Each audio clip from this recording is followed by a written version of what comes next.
Pangulong Bongbong Marcos, binastos ng mga batang estudyante, sa Davao. Nakaranas ang Pangulo ng pangungutya, pagmumura, at pambabastos ng mga kabataang estudyante sa Davao, nang dumalaw si PBBM, sa naturang eskwelahan. Matatandaang, nag-viral ang video, ng pambabastos ng mga estudyante sa Pangulo, habang ito ay papasakay na sa helicopter. Dahil sa pangyayaring, pambabastos sa Pangulo, ng mga walang asal na mga estudyante, mula sa Davao, ay dinapigil ang magbigay ng reaksyon, ang isa pang matapang at intelihenteng political vlogger, na si Lovely Granada. Panoorin. Eto, maiba sa Sona-Sona na yan.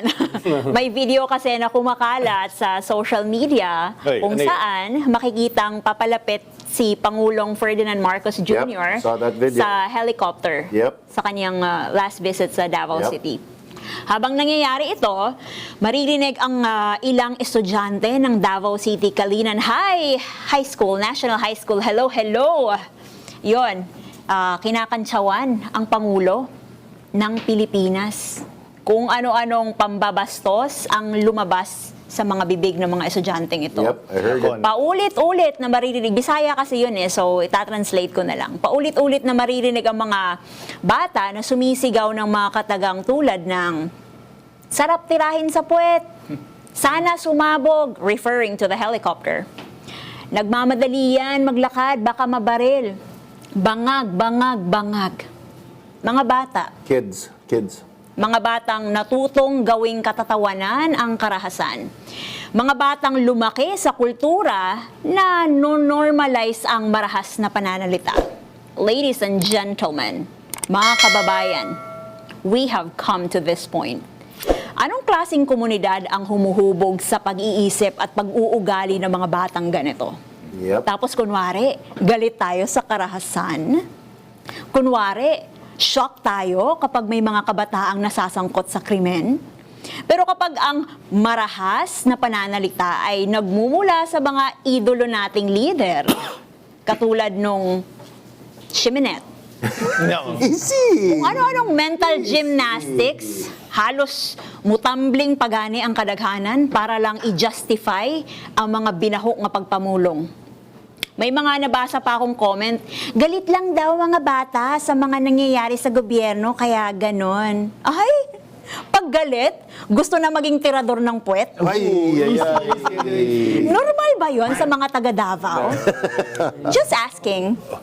You see, hindi nagsisimula ang karahasan sa baril. Tama. Nagsisimula ito sa mga salitang paulit-ulit na tinatanggap bilang katatawanan. Like the rape jokes, sa mga banta na pinalampas at sa kulturang nagtuturo sa kabataan na okay lang manginsulto, manghamak, o magbiro tungkol sa pagpaslang. Ang mga batang ito ang magiging susunod na botante, profesional, guro, pulis, abogado, at mga magulang.